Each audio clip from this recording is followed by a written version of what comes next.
ಶಾಮಣ್ಣನವರು ಕಳೆದ 2 ದಿನಗಳಿಂದ ಹಲ್ಲಿನ ನೋವಿನಿಂದ ತುಂಬಾ ಕಷ್ಟಪಡುತ್ತಿದ್ದರು. ಈಗಷ್ಟೇ ಅವರು ತಮ್ಮ ಪತ್ನಿಯೊಂದಿಗೆ ವೈದ್ಯರ ಬಳಿ ಹೋಗಿ ಮನೆಗೆ ಹಿಂತಿರುಗಿದ್ದರು. ಆಗ ಶಾರದಾ ಅವರು ನೋಡಿದಾಗ ಸೊಸೆ ಸಂಧ್ಯಾ ಅಡುಗೆ ಮನೆಯಲ್ಲಿ ಅಡುಗೆ ಮಾಡುತ್ತಿದ್ದಳು. ಗಂಡನ ಸ್ಥಿತಿಯ ಬಗ್ಗೆ ಯೋಚಿಸಿದ ಶಾರದಾ ಅವರು ಎದ್ದು ಸೊಸೆಯ ಬಳಿಗೆ ಹೋಗಿ, ಸೊಸೆ ಸಂಧ್ಯಾ, ನಿನ್ನ ಮಾವನಿಗೆ ಸ್ವಲ್ಪ ತೆಳುವಾದ ಹೆಸರು ಬೇಳೆಯ ಕಿಚಡಿ ಮಾಡಿಕೊಡ್ತೀಯಾ?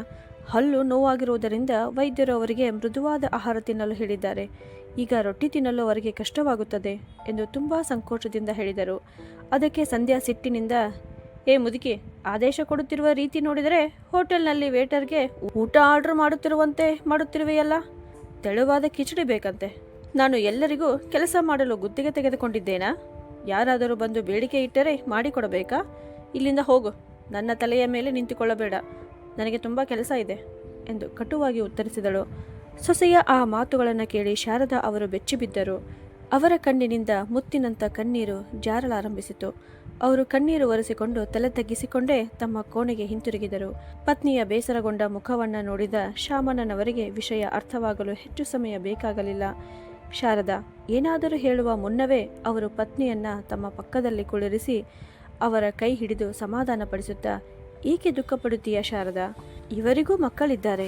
ಇಂದು ಇವರು ನಮ್ಮೊಂದಿಗೆ ಹೇಗೆ ವರ್ತಿಸುತ್ತಿದ್ದಾರೋ ನಾಳೆ ಅವರ ಮಕ್ಕಳು ಕೂಡ ಇವರೊಂದಿಗೆ ಹಾಗೇ ವರ್ತಿಸುತ್ತಾರೆ.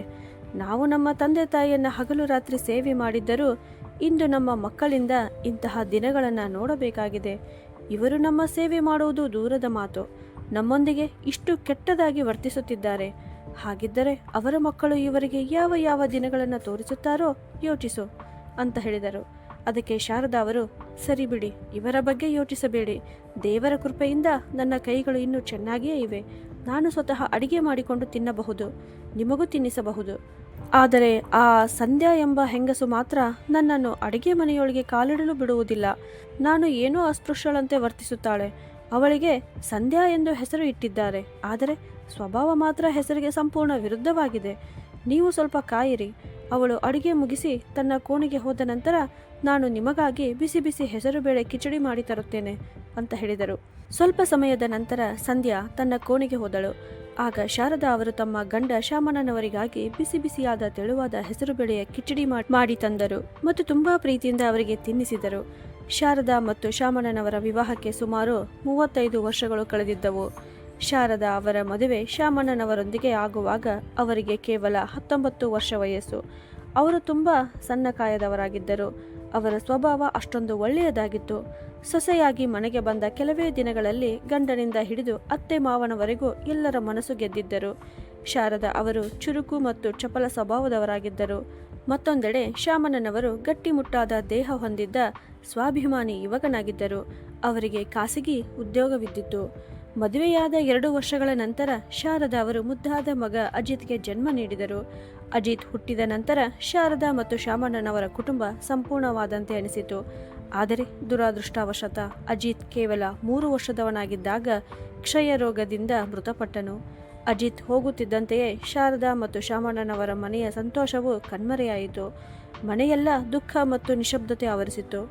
ಆದರೆ ಆ ದುಃಖದ ಮೋಡಗಳು ಹೆಚ್ಚು ದಿನ ಉಳಿಯಲಿಲ್ಲ. ಅವರ 2ನೆಯ ಮಗ ಶಂಕರ್ ಹುಟ್ಟಿದನು. ಅವನ ಮುದ್ದಾದ ನಗು ಮತ್ತು ಕಿಲಕಿಲ ಧ್ವನಿಗಳು ಮತ್ತೆ ಮನೆಯಲ್ಲಿಲ್ಲದ ಸಂತೋಷವನ್ನ ಮರಳಿ ತಂದವು.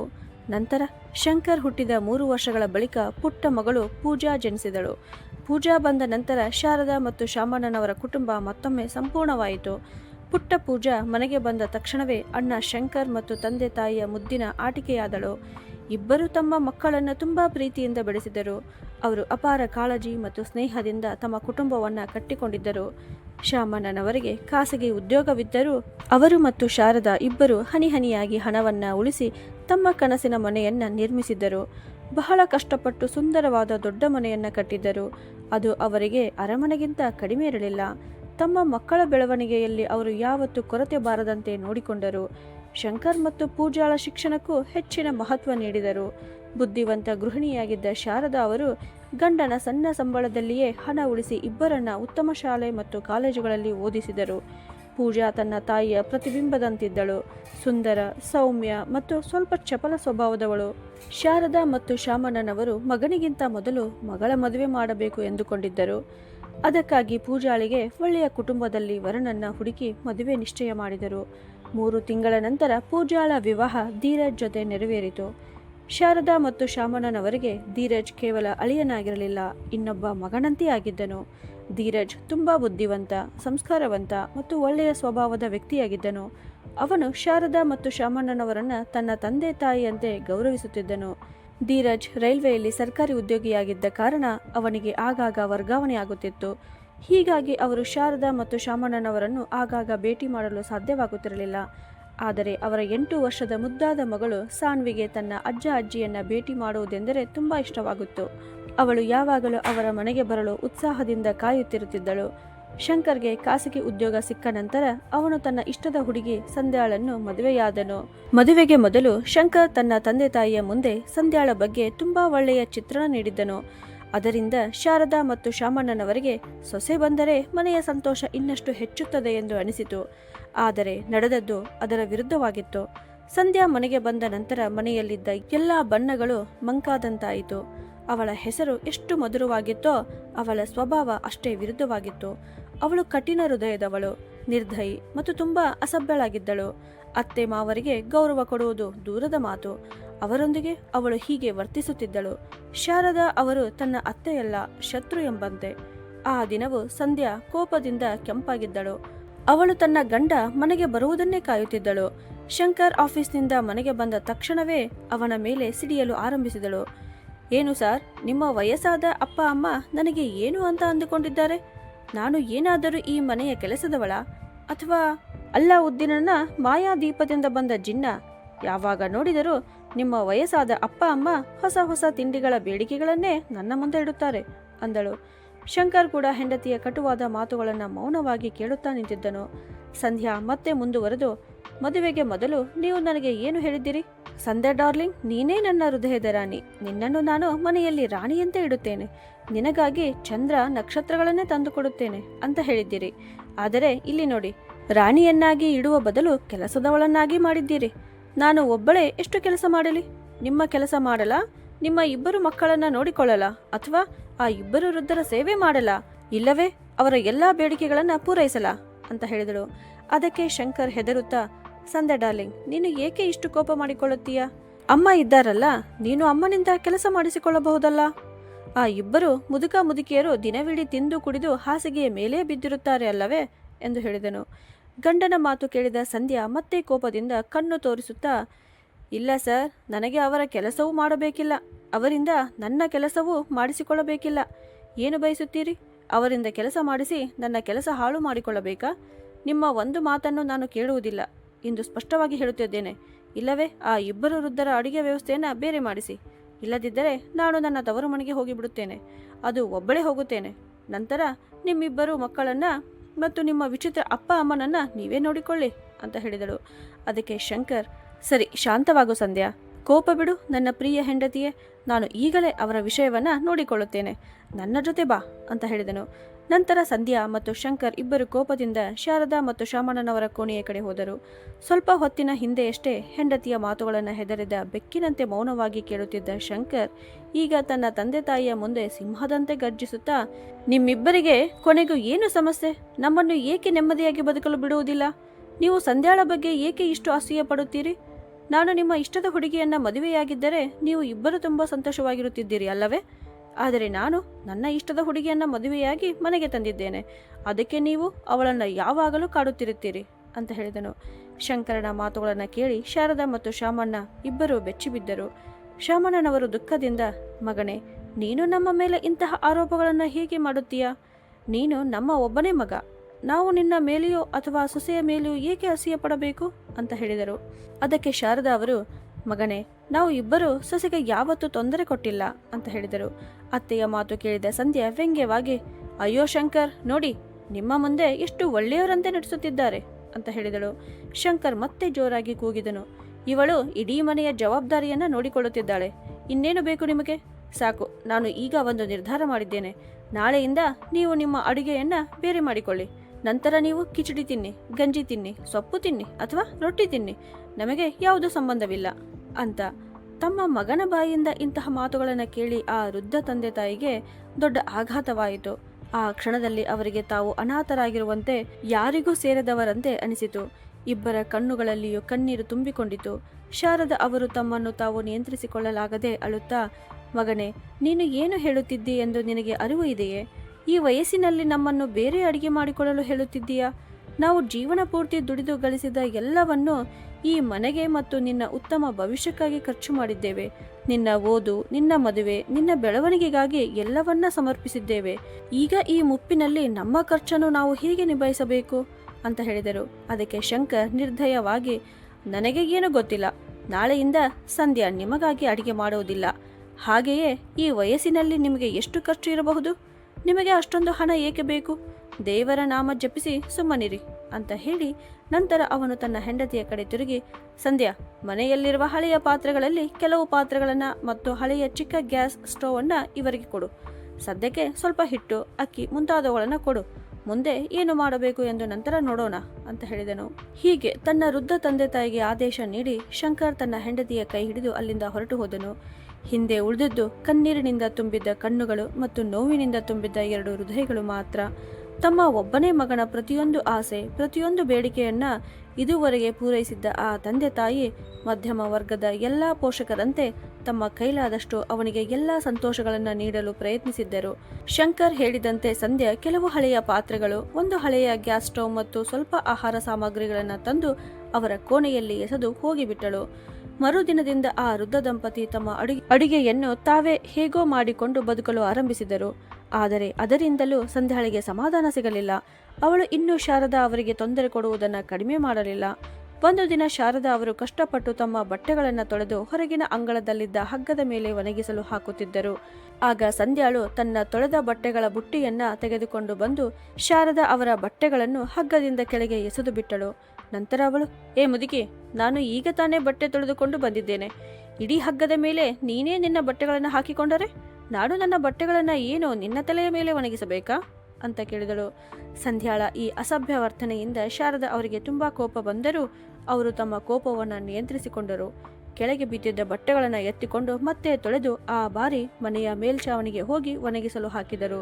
ಅವರು ಬುದ್ಧಿವಂತ ಮಹಿಳೆಯಾಗಿದ್ದರಿಂದ ಇಂತಹವರ ಜೊತೆ ವಾದವಿವಾದ ಅಥವಾ ಜಗಳ ಮಾಡುವುದರಲ್ಲಿ ಯಾವುದೇ ಪ್ರಯೋಜನವಿಲ್ಲ ಎಂದು ಅವರಿಗೆ ತಿಳಿದಿತ್ತು.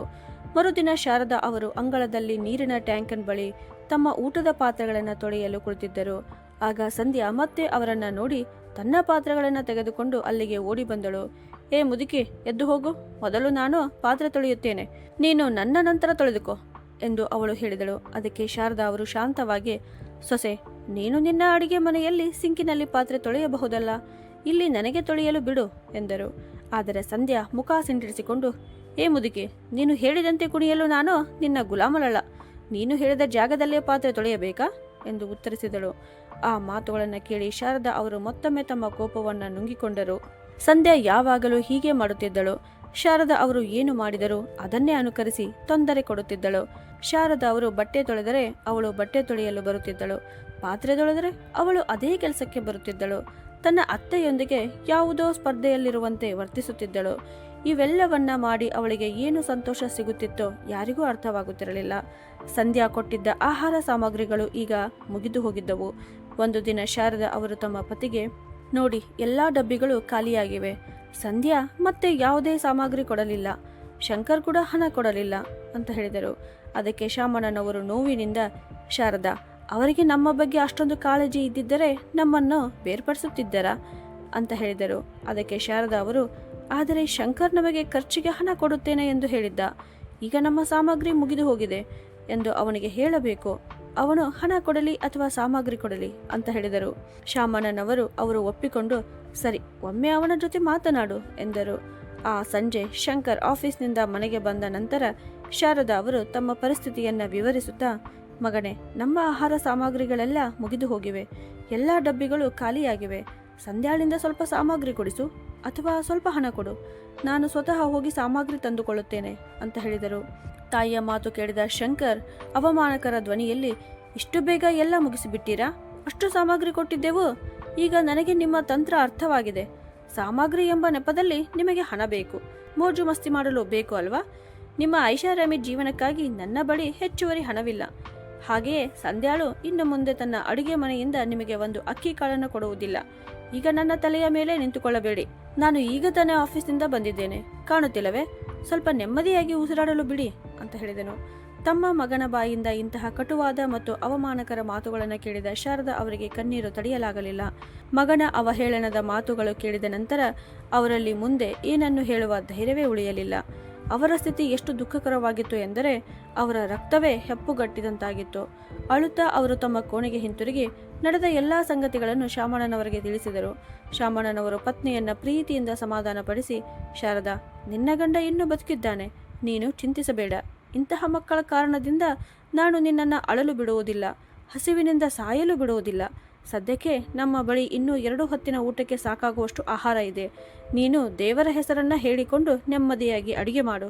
ನಾನು ನಾಳೆ ಏನಾದರೂ ವ್ಯವಸ್ಥೆ ಮಾಡುತ್ತೇನೆ ಅಂತ ಹೇಳಿದರು. ಅದಕ್ಕೆ ಶಾರದಾ ಅವರು ಚಿಂತೆಯಿಂದ, ಆದರೆ ನೀವು ಏನು ಮಾಡುತ್ತೀರಿ? ನಿಮ್ಮ ಆರೋಗ್ಯವೇ ಈಗಾಗಲೇ ಸರಿಯಿಲ್ಲ ಅಂತ ಹೇಳಿದಳು.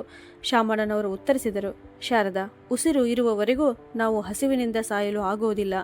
ನಾನು ಹೊರಗೆ ಹೋಗಿ ಏನಾದರೂ ಕೆಲಸ ಹುಡುಕುತ್ತೇನೆ, ಬೇಕಾದರೆ ಕೂಲಿ ಕೆಲಸವಾದರೂ ಮಾಡುತ್ತೇನೆ. ಹೀಗೆ ಹೇಳಿ ಅವರು ಪತ್ನಿಗೆ ಸಮಾಧಾನವಾಗಿ ಊಟ ಮಾಡಿಸಿದರು. ನಂತರ ಇಬ್ಬರು ಮಲಗಿದರು. ಮರುದಿನ ಬೆಳಗ್ಗೆ ಅವರ ಬಳಿ ತಿನ್ನಲು ಏನೂ ಉಳಿದಿರಲಿಲ್ಲ. ಇಂತಹ ಪರಿಸ್ಥಿತಿಯಲ್ಲಿಯೂ ಪತ್ನಿಯ ನಿರಾಕರಣೆಯ ನಡುವೆಯೂ ಶಾಮಣ್ಣನವರು ಸ್ವಲ್ಪ ಹಣ ಸಂಪಾದಿಸುವ ಆಸೆಯಿಂದ ಕೆಲಸ ಹುಡುಕಲು ಮನೆಯಿಂದ ಹೊರಟರು. ಆದರೆ ವಯಸ್ಸಾದ ದೇಹ ಮತ್ತು ಹಸಿದ ಹೊಟ್ಟೆ ಎಷ್ಟು ದೂರ ಸಹಕರಿಸಬಲ್ಲವು? ತಮ್ಮ ಬೀದಿಯನ್ನ ದಾಟುತ್ತಿದ್ದಂತೆಯೇ ದುರ್ಬಲತೆಯಿಂದ ಅವರಿಗೆ ತಲೆ ಸುತ್ತು ಬಂದು ರಸ್ತೆಯ ಮೇಲೆಯೇ ಕುಸಿದು ಬಿದ್ದರು. ಅದನ್ನು ನೋಡಿದ ಅಲ್ಲಿನ ಕೆಲವು ಯುವಕರು ಕೂಡಲೇ ಅವರನ್ನು ಎತ್ತಿ ಮನೆಗೆ ಕರೆದುಕೊಂಡು ಬಂದರು. ನಂತರ ಶಾರದಾ ಅವರಿಗೆ ಅವರ ಬಗ್ಗೆ ಚೆನ್ನಾಗಿ ಗಮನ ಹರಿಸುವಂತೆ ಹೇಳಿದರು. ಗಂಡನನ್ನು ಆ ಸ್ಥಿತಿಯಲ್ಲಿ ಕಂಡ ಶಾರದಾ ಅವರು ತುಂಬ ಹೆದರಿಬಿಟ್ಟರು. ಅವರನ್ನು ಮಲಗಿಸಿ ಮೊದಲು ನೀರು ಕುಡಿಸಿದರು. ನಂತರ ಅಳುತ್ತಾ, ನಾನು ಹೋಗಬೇಡಿ ಎಂದು ಹೇಳಿದ್ದೆ ಅಲ್ಲವೇ? ಆದರೆ ನೀವು ನನ್ನ ಮಾತು ಕೇಳಲಿಲ್ಲ. ಇಂದು ನಿಮಗೆ ಏನಾದರೂ ಆಗಿದ್ದರೆ ಎಂದು ಹೇಳುತ್ತಾ ಅವರು ಇನ್ನಷ್ಟು ಜೋರಾಗಿ ಅಳತೊಡಗಿದರು. ಆ ಸಮಯದಲ್ಲಿ ಶಾಮಣ್ಣನವರಿಗೆ ಮಾತನಾಡುವ ಶಕ್ತಿಯೂ ಇರಲಿಲ್ಲ. ಸ್ವಲ್ಪ ಹೊತ್ತಿನ ನಂತರ ಶಾರದಾ ಅವರು ತಮ್ಮನ್ನು ತಾವು ಸಮಾಧಾನಪಡಿಸಿಕೊಂಡು, ನೀವು ಸ್ವಲ್ಪ ವಿಶ್ರಾಂತಿ ಮಾಡಿ, ಆರೋಗ್ಯ ಸ್ವಲ್ಪ ಸುಧಾರಿಸಿದ ಮೇಲೆ ನಮ್ಮ ಪಕ್ಕದ ಕ್ಲಿನಿಕ್ಕಿಗೆ ಕರೆದುಕೊಂಡು ಹೋಗುತ್ತೇನೆ. ಅಗ್ರವಾಲ್ ಅವರ ಮಗ ವೈದ್ಯರು ನಿಮಗೆ ತುಂಬ ಗೌರವ ಕೊಡುತ್ತಾರೆ. ಅವರು ಔಷಧಿಗಳ ಹಣವನ್ನು ಹೆಚ್ಚು ತೆಗೆದುಕೊಳ್ಳುವುದಿಲ್ಲ ಅಂತ ಹೇಳಿದರು. ಸ್ವಲ್ಪ ಸಮಯದ ನಂತರ ಶಾರದಾ ಅವರು ಶಾಮಣ್ಣನವರಿಗೆ ಆಸರೆಯಾಗಿಕೊಂಡು ಹತ್ತಿರದ ಕ್ಲಿನಿಕ್ಕಿಗೆ ಕರೆದುಕೊಂಡು ಹೋದರು. ವೈದ್ಯರು ಅವರನ್ನು ಪರೀಕ್ಷಿಸಿ, ಚಿಕ್ಕಪ್ಪನಿಗೆ ಯಾವುದೇ ವಿಶೇಷ ಔಷಧಿ ಅಗತ್ಯವಿಲ್ಲ. ಅವರಿಗೆ ಒಳ್ಳೆಯ ಪೌಷ್ಟಿಕ ಆಹಾರ ಬೇಕಾಗಿದೆ. ಅವರಿಗೆ ಹಲ್ಲುಗಳಿಲ್ಲದ ಕಾರಣ ಸರಿಯಾಗಿ ಆಹಾರ ತಿನ್ನಲು ಸಾಧ್ಯವಾಗುತ್ತಿಲ್ಲ. ಅದಕ್ಕಾಗಿಯೇ ದೇಹ ತುಂಬ ದುರ್ಬಲವಾಗಿದೆ.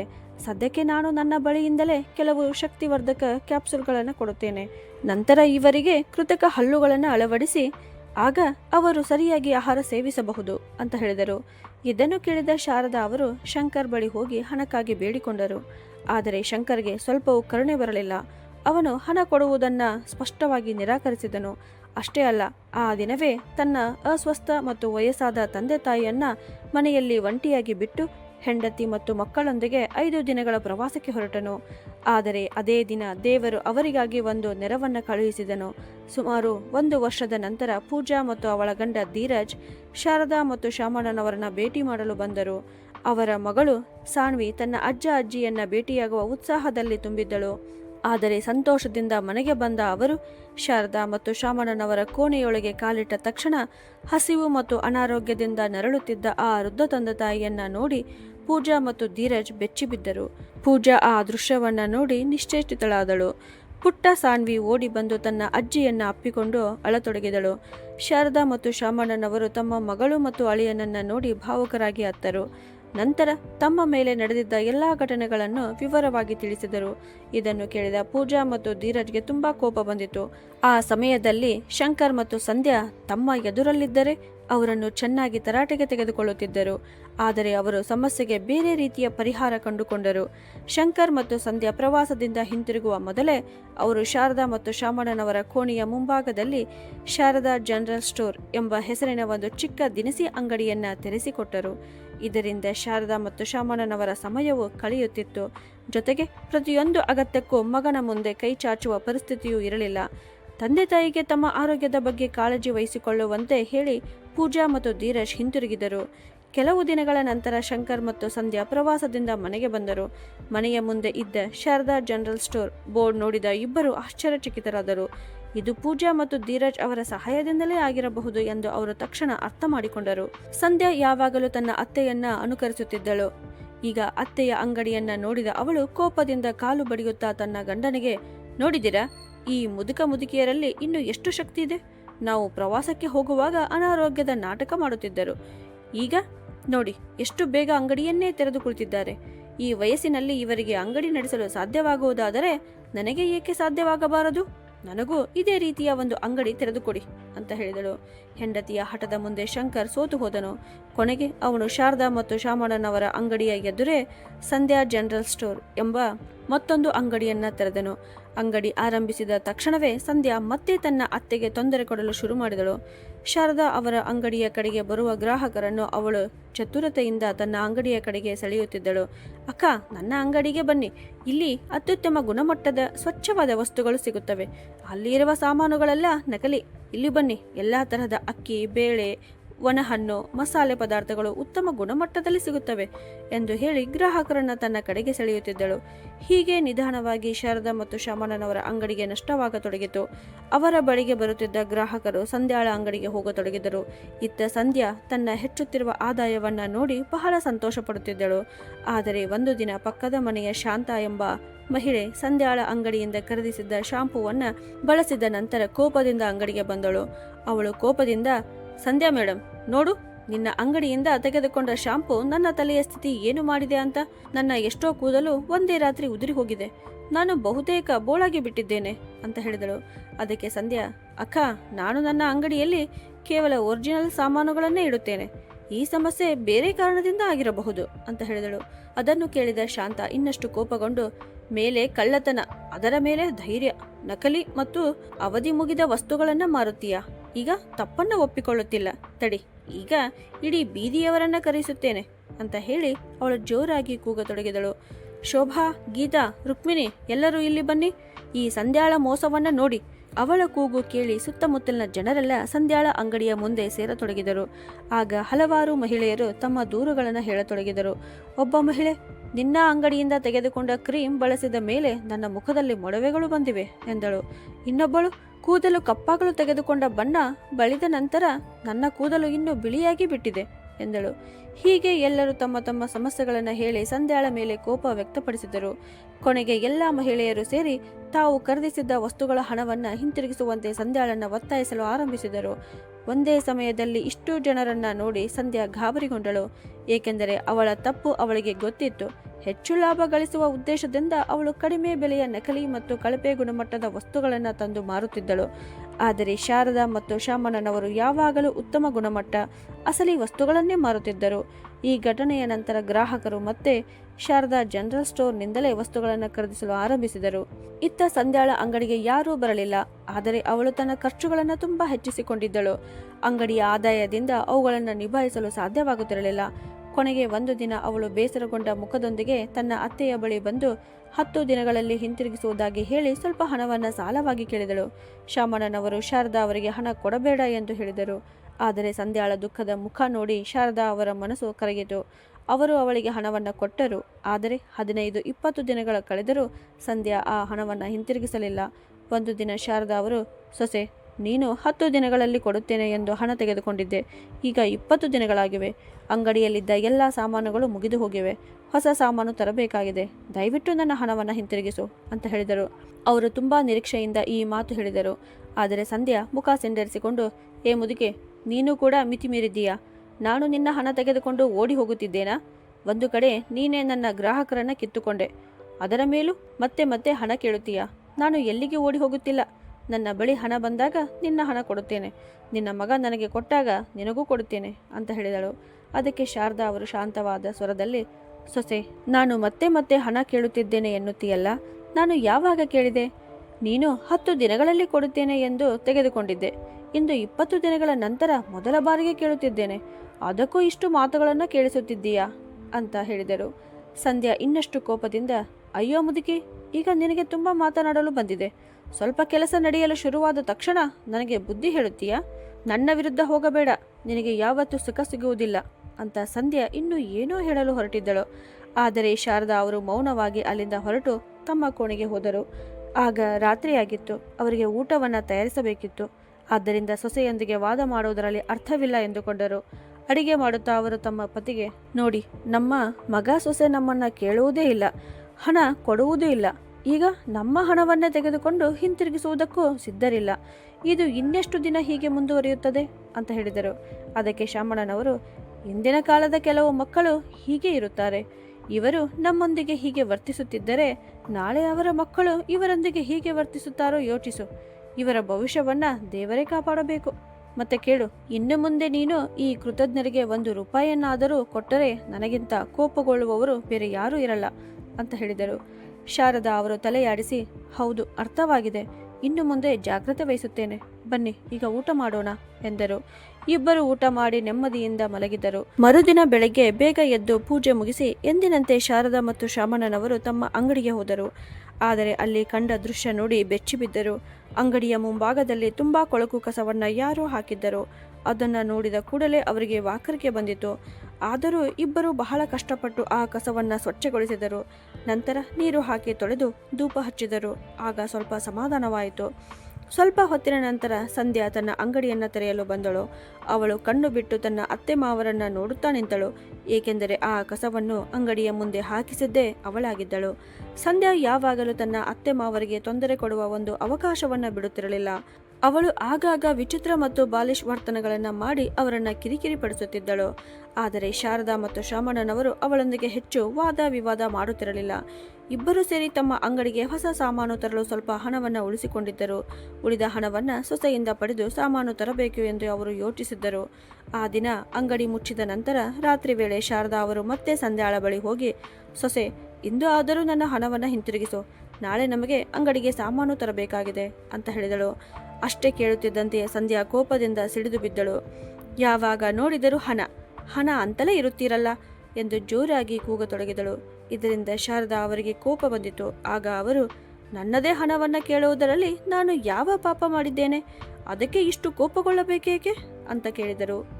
ಅವರಿಬ್ಬರ ಜೋರಾದ ಧ್ವನಿಯನ್ನ ಕೇಳಿ ಶಾಮಣ್ಣನವರು ಕೋಣೆಯಿಂದ ಹೊರಬಂದರು. ಅವರು ಸಂಧ್ಯಾಳಿಗೆ ಸಮಾಧಾನದಿಂದ, ಸೊಸೆ, ಸ್ವಲ್ಪವಾದರೂ ಹಿರಿಯರಿಗೆ ಗೌರವ ಕೊಡು, ಅವಳು ನಿನ್ನ ಅತ್ತೆಯೂ ಒಂದು ರೀತಿಯಲ್ಲಿ ತಾಯಿ ಆಗಿರುತ್ತಾಳೆ ಅಂತ ಹೇಳಿದರು. ಆದರೆ ಈ ಮಾತು ಕೇಳಿ ಸಂಧ್ಯಾ ಇನ್ನಷ್ಟು ಸಿಟ್ಟುಕೊಂಡಳು. ತಾಯಿಯ? ಇವಳು ತಾಯಿ ಅಲ್ಲ, ರಾಕ್ಷಸಿ. ತನ್ನ ಮಗ ಮತ್ತು ಸೊಸೆಗೆ ಸ್ವಲ್ಪ ಹಣ ಕೊಟ್ಟರೂ ಅದನ್ನ ಕೇಳಲು ಬರುತ್ತಾಳೆ ಎಂದು ಅವಮಾನಕರವಾಗಿ ಹೇಳಿದಳು. ಇದನ್ನು ಕೇಳಿ ಶಾಮಣ್ಣನವರಿಗೆ ತುಂಬಾ ಕೋಪ ಬಂದಿತು. ಅವರು ಕೂಡಲೇ ಶಾರದಾ ಅವರ ಕೈ ಹಿಡಿದು, ಬಾ ಒಳಗೆ ಹೋಗೋಣ ಎಂದು ತಮ್ಮ ಕೋಣೆಗೆ ಕರೆದುಕೊಂಡು ಹೋದರು. ಅಷ್ಟರಲ್ಲಿ ಶಂಕರ್ ಕೂಡ ಮನೆಗೆ ಬಂದನು. ಹೆಂಡತಿ ಕೋಪದಿಂದ ಕುಳಿತಿರುವುದನ್ನು ನೋಡಿ ಅವನು, ಏನಾಯಿತು ಸಂಧ್ಯಾ ಅಂತ ಕೇಳಿದನು. ಸಂಧ್ಯಾ ಏನು ಉತ್ತರಿಸದೆ ಕಾಲು ಬಡಿಯುತ್ತಾ ಕೋಣೆಯೊಳಗೆ ಹೋಗಿಬಿಟ್ಟಳು. ಶಂಕರ್ ಕೂಡ ಅವಳ ಹಿಂದೆ ಹೋದನು. ಇತ್ತ ಕೋಣೆಯಲ್ಲಿ ಶಾರದಾ ಅವರು ಗಂಡನಿಗೆ, ನನಗೆ ತುಂಬಾ ಕೋಪ ಬರುತ್ತಿದೆ, ಏನಾದರೂ ಅನರ್ಥವಾಗಿ ಬಿಡುತ್ತದೆಯೋ ಎಂಬ ಭಯವಾಗುತ್ತಿದೆ. ನನ್ನಂತ ಅತ್ತೆಯನ್ನ ರಾಕ್ಷಸಿ ಎಂದು ಕರೆಯುತ್ತಿದ್ದಾಳೆ. ಇಂದು ನೀವು ನನ್ನನ್ನು ಒಳಗೆ ಕರೆದುಕೊಂಡು ಬರದೇ ಇದ್ದಿದ್ದರೆ ಬಹುಶಃ ನನ್ನ ಕೈ ಎದ್ದೇ ಬಿಡುತ್ತಿತ್ತು.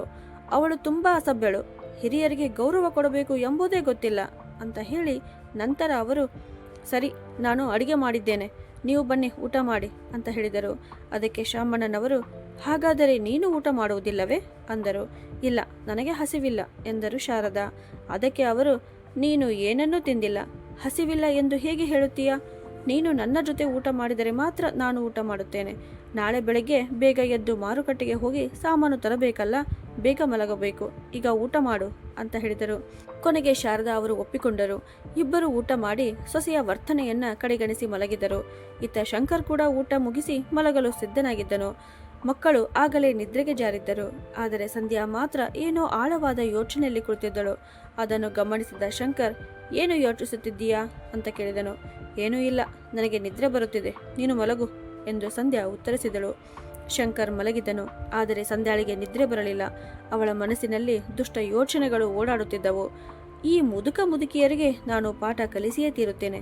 ಇತ್ತೀಚೆಗೆ ಅವರ ವ್ಯಾಪಾರ ಚೆನ್ನಾಗಿ ನಡೆಯುತ್ತಿದೆ ಎಂದು ತುಂಬಾ ಅಹಂಕಾರ ಬಂದಿದೆ. ಅವರ ಈ ಅಹಂಕಾರವನ್ನ ನಾನು ಪುಡಿ ಮಾಡದಿದ್ದರೆ ನನ್ನ ಹೆಸರು ಸಂಧ್ಯಾನೇ ಅಲ್ಲ ಎಂದುಕೊಂಡಳು. ರಾತ್ರಿ ಇಡೀ ಅವಳು ಇದೇ ಯೋಚನೆಯಲ್ಲಿ ಕಳೆಯುತ್ತಿದ್ದಳು. ಅತ್ತೆ ಮಾವರು ಗಾಢ ನಿದ್ರೆಗೆ ಜಾರಿದ ನಂತರ ಅವರ ಹಣವನ್ನು ಕದಿಯಬೇಕು ಎಂದು ದುರುದ್ದೇಶ ಅವಳ ಮನಸ್ಸಿನಲ್ಲಿತ್ತು. ರಾತ್ರಿ 2 ಗಂಟೆಯಾಗಿತ್ತು. ಅವಳು ಪದೇ ಪದೇ ತನ್ನ ಕೋಣೆಯಿಂದ ಹೊರಗೆ ಬಂದು ನೋಡುತ್ತಿದ್ದಳು. ಕೊನೆಗೆ ನಿಧಾನವಾಗಿ ಅತ್ತೆ ಮಾವರ ಕೋಣೆಯ ಬಳಿ ಹೋಗಿ ಒಳಗೆ ಇಣುಕಿ ನೋಡಿದಳು. ಇಬ್ಬರು ಗಾಢ ನಿದ್ರೆಯಲ್ಲಿ ಗೊರಕೆ ಹೊಡೆಯುತ್ತಿದ್ದರು. ಸಂಧ್ಯಾ ನಿಧಾನವಾಗಿ ಹೆಜ್ಜೆ ಹಾಕುತ್ತಾ ಕೋಣೆಯೊಳಗೆ ಪ್ರವೇಶಿಸಿದಳು. ನಂತರ ಶಾರದಾ ಅವರು ಅಂಗಡಿಗೆ ಹೊಸ ಸಾಮಾನು ತರಲು ಇಟ್ಟುಕೊಂಡಿದ್ದ 10,000 ರೂಪಾಯಿ ಹಣವಿದ್ದ ಅಲ್ಮಾರಿಯ ಕಡೆ ನಡೆದು ಹೋದಳು. ಶಾರದಾ ಅವರು ಅಂಗಡಿಗೆ ಹೊಸ ಸಾಮಾನು ತರಲು 10,000 ರೂಪಾಯಿಗಳನ್ನು ಪ್ರತ್ಯೇಕವಾಗಿ ಇಟ್ಟುಕೊಂಡಿದ್ದರು. ಆ ರಾತ್ರಿ ಸಂಧ್ಯಾ ಅಲ್ಮಾರಿಯನ್ನು ಸಂಪೂರ್ಣವಾಗಿ ಹುಡುಕಿದಳು. ಆದರೆ ಅವಳಿಗೆ ಅಲ್ಲಿ ಏನೂ ಸಿಗಲಿಲ್ಲ.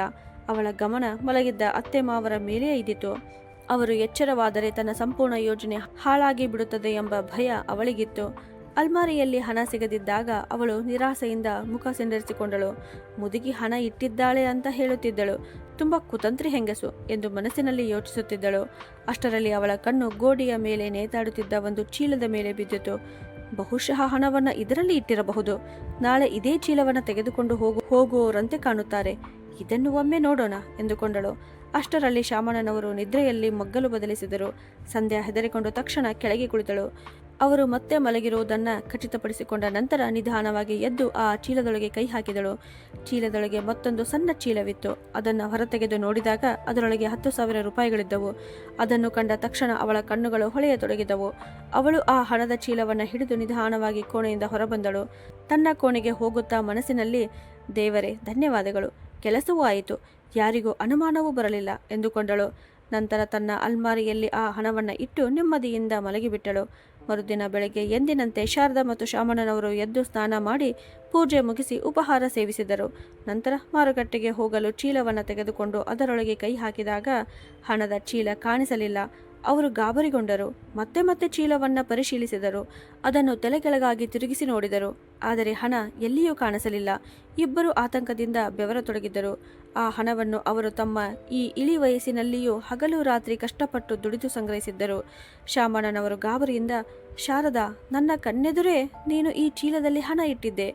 ಈಗ ಅದು ಎಲ್ಲಿಗೆ ಹೋಯಿತು? ಯಾರು ತೆಗೆದುಕೊಂಡರು ಅಂತ ಹೇಳಿದರು. ಅದಕ್ಕೆ ಶಾರದಾ ಅವರು ಕೋಪದಿಂದ, ಇದು ಸಂಧ್ಯಾಳ ಕೆಲಸವಲ್ಲದೆ ಇನ್ಯಾರ ಕೆಲಸ ಆಗಿರಬಹುದು? ನಮ್ಮ ಮನೆಗೆ ಕಳ್ಳರು ಬರಲು ಸಾಧ್ಯವಿಲ್ಲ. ನಿನ್ನೆ ರಾತ್ರಿ ಅವಳು ಹೀಗೆ ವರ್ತಿಸುತ್ತಿದ್ದಳು ನೋಡಲಿಲ್ಲವೇ? ಹಣ ಕದಿಯಲು ಅವಳಿಂದ ಸಾಧ್ಯವಿಲ್ಲವೇ ಅಂತ ಹೇಳಿದರು. ಶಾಮಣ್ಣನವರು ತಲೆ ಆಡಿಸಿ, ನೀನು ಹೇಳುವುದು ಸರಿ, ಬಹುಶಃ ಇದನ್ನು ಅವಳೇ ಮಾಡಿರಬಹುದು. ಆದರೆ ಈಗ ಏನು ಮಾಡುವುದು? ಸ್ವಲ್ಪ ಹೊತ್ತಿನಲ್ಲಿ ಶಂಕರ್ ಕೂಡ ಎದ್ದುಕೊಳ್ಳುತ್ತಾನೆ. ಸಂಧ್ಯಾ ದೊಡ್ಡ ಗಲಾಟೆ ಮಾಡಬಹುದು ಅಂತ ಹೇಳಿದರು. ಶಾರದಾ ಅವರು ದೃಢವಾದ ಸ್ವರದಲ್ಲಿ, ಗಲಾಟೆ ಮಾಡಿದರೆ ಮಾಡಲಿ, ಅದು ನಮ್ಮ ಕಷ್ಟಪಟ್ಟು ಗಳಿಸಿದ ಹಣ, ನಾನು ಅದನ್ನು ಬಿಡುವುದಿಲ್ಲ. ಹೀಗೆ ಹೇಳಿ ಇಬ್ಬರು ಶಂಕರ್ನ ಕೋಣೆಯ ಕಡೆಗೆ ಹೋದರು. ಆ ಸಮಯಕ್ಕೆ ಶಂಕರ್ ಎದ್ದಿದ್ದನು. ಸಂಧ್ಯಾ ಇನ್ನೂ ಮಲಗಿದ್ದಳು. ಬೆಳಗ್ಗೆ ಬೆಳಗ್ಗೆ ತನ್ನ ತಂದೆ ತಾಯಿ ಕೋಣೆಗೆ ಬಂದಿರುವುದನ್ನು ನೋಡಿ ಶಂಕರ್ ಆಶ್ಚರ್ಯದಿಂದ, ಏನು ವಿಷಯ? ನೀವು ಇಬ್ಬರು ಇಲ್ಲಿ ಏಕೆ ಬಂದಿದ್ದೀರಿ?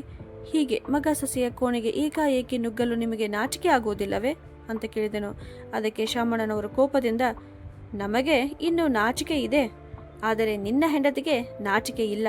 ರಾತ್ರಿ ವೇಳೆ ಕಳ್ಳತನ ಮಾಡುತ್ತಾ ತಿರುಗುತ್ತಾಳೆ ಅಂತ ಹೇಳಿದರು. ಇದನ್ನು ಕೇಳಿದ ಶಂಕರ್ ಸಿಟ್ಟಿನಿಂದ, ಜಾಗ್ರತೆಯಿಂದ ಮಾತನಾಡಿ, ನೀವು ಏನು ಹೇಳುತ್ತಿದ್ದೀರಿ ಅಂತ ನಿಮಗೆ ಅರಿವಿದೆಯೇ ಅಂತ ಹೇಳಿದನು. ಅವರ ಮಾತಿನ ಸದ್ದಿಗೆ ಸಂಧ್ಯಾ ಎಚ್ಚರಗೊಂಡಳು. ಮಕ್ಕಳು ಕೂಡ ಎದ್ದರು.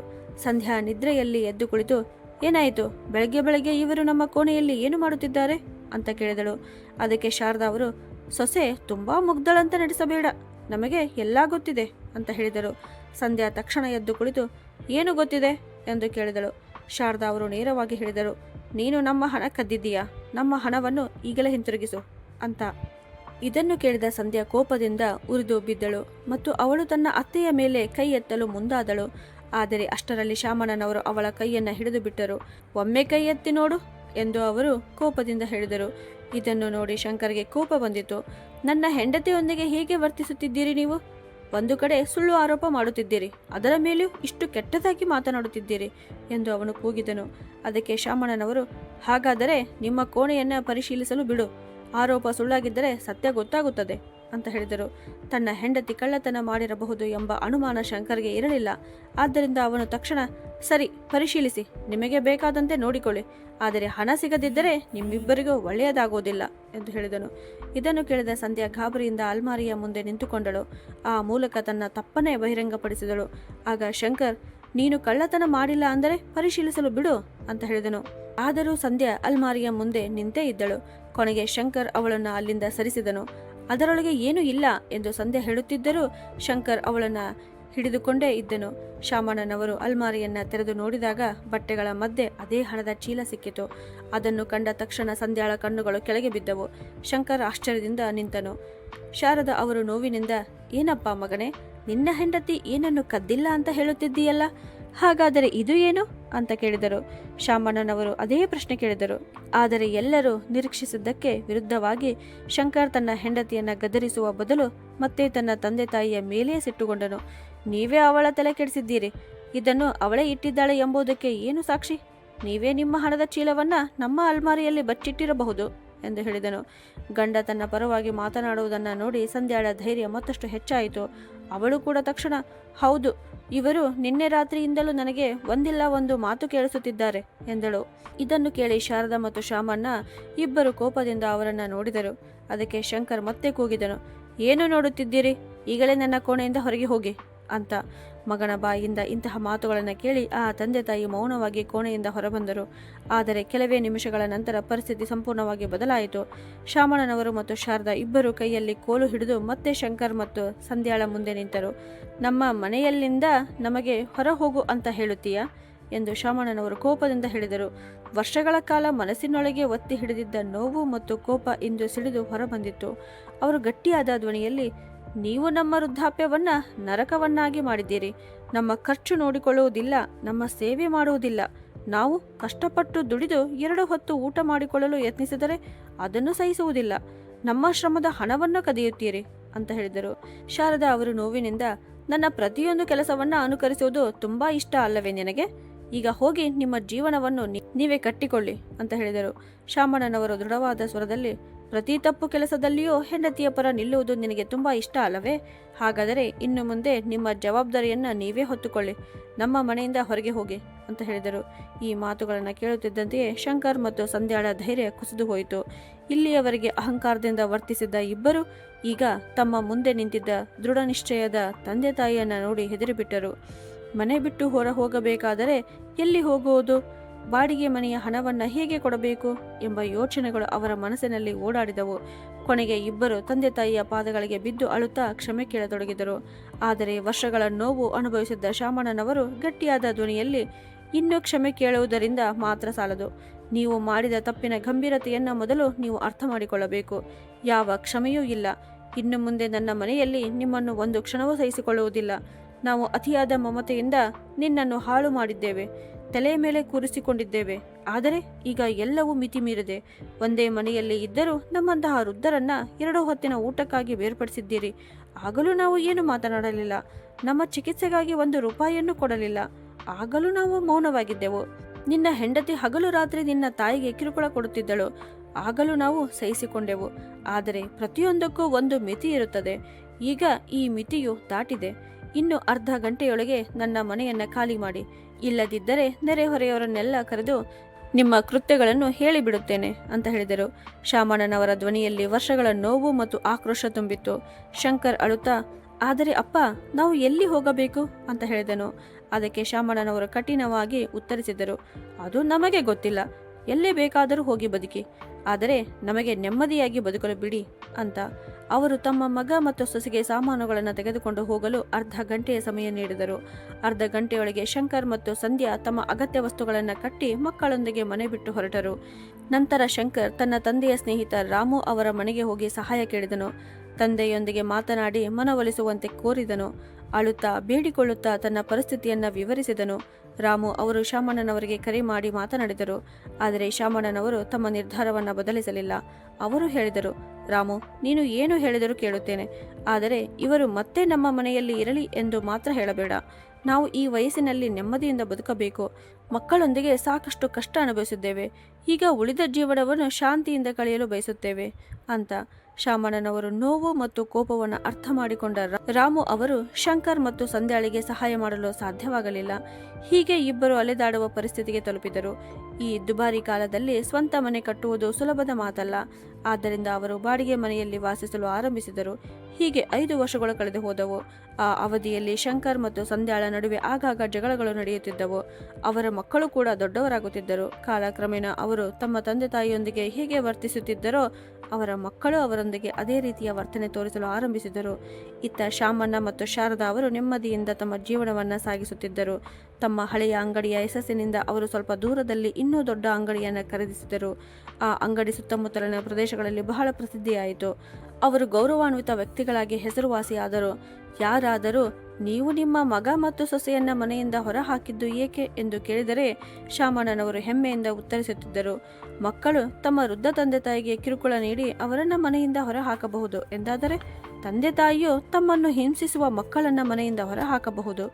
ಅವರು ನಮ್ಮ ಜೊತೆ ಇದ್ದಾಗ ನಾವು ಉಸಿರುಗಟ್ಟಿದ ಜೀವನ ನಡೆಸುತ್ತಿದ್ದೆವು. ಅವರು ಹೋದ ನಂತರವೇ ನಾವು ಮುಕ್ತವಾಗಿ ಉಸಿರಾಡಲು ಆರಂಭಿಸಿದ್ದೇವೆ. ವೃದ್ಧಾಪ್ಯದಲ್ಲಿ 2 ದಿನದ ಸುಖವನ್ನ ಕೊಡದ ಮಕ್ಕಳೊಂದಿಗೆ ಬದುಕುವುದರಿಂದ ಏನೂ ಪ್ರಯೋಜನ? ಅವರ ಈ ಮಾತುಗಳನ್ನು ಕೇಳಿದವರು ಅವರ ಧೈರ್ಯವನ್ನು ಮೆಚ್ಚುತ್ತಿದ್ದರು.